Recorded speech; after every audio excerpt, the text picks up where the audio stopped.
بسم اللہ الرحمن الرحیم۔ السلام علیکم ناظرین، آج کی اس ویڈیو میں ہم حدیث شریف صلی اللہ علیہ وآلہ وسلم کو بیان کریں گے، جس کا عنوان کچھ یوں ہے: توحید کا پاس اور ادب، یعنی توحید کا ادب کرنا اور اس کی تمام تر جزیات کو اپنے پیش نظر رکھنا۔ آئیے حدیث شریف کا ترجمہ پڑھتے ہیں۔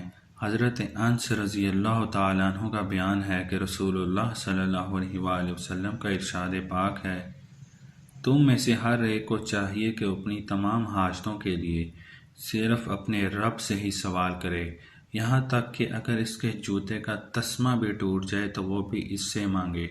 بحوالہ جامع ترمذی شریف۔ آئیے اس حدیث شریف کی وضاحت کو بیان کرتے ہیں تاکہ اس حدیث شریف کا مکمل معنی اور مفہوم ہمارے دلوں میں اتر جائے۔ توحید کے معاملے میں مومن کو بہت زیادہ حساس ہونا چاہیے اور کبھی توحید کے پاس و ادب سے غافل نہیں ہونا چاہیے۔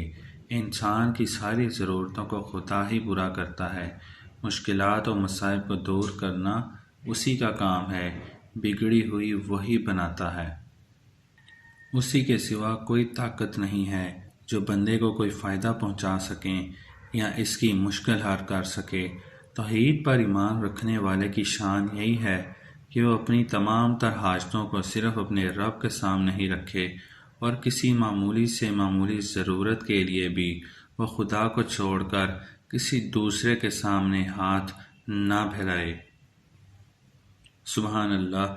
اللہ تبارک و تعالی ہمیں اس حدیث شریف کو سمجھنے اور اپنے دلوں میں جگہ دینے کی توفیق عطا فرمائے اور اپنے پیاروں سے شیئر کرنے کی بھی توفیق عطا فرمائے، کیونکہ حدیث شریف ہے کہ آپ صلی اللہ علیہ وآلہ وسلم نے فرمایا، جس کا مفہوم یہ ہے کہ اللہ تبارک و تعالی اس شخص کے چہرے کو خوش رکھے جو میری حدیث سنے اور آگے لوگوں تک پہنچائے۔